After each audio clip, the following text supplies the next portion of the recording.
आज भिवंडीमध्ये 17 विकास कामांचं भूमिपूजन होत आहे। आतापर्यंत 7 कामांचं भूमिपूजन झालेलं आहे, आणखी 10 कामांचं बाकी आहे आणि तेही आत्ताच करणार आहे।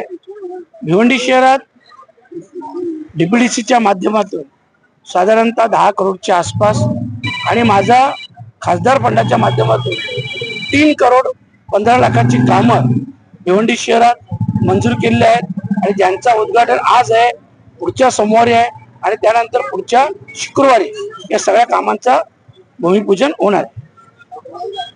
सर्वात महत्त्वाचं म्हणजे इतर देखील अजून कामं रखडलेली आहेत, त्या संदर्भात काय रखडलेल्या कामांचा तर पाठपुरावा चालू आहे, परंतु रखडलेल्या कामांची काही कारणं देखील जागेचं कारण असेल, काही कॉन्ट्रॅक्टरचं कारण असेल, काही ठिकाणी त्यांना पेमेंट मिळत नाही, अशा अनेक अडचणी असल्यामुळं, परंतु काही ठेकेदार हे जाणीवपूर्वक काम लेट केल्याने, मुदतवाढ मिळाल्याने पुन्हा पैसे वाढवून मिळतात, ही एक सिस्टम झालेली आहे आणि म्हणून काही कॉन्ट्रॅक्टर अशा पद्धतीने देखील काम लेट करतात।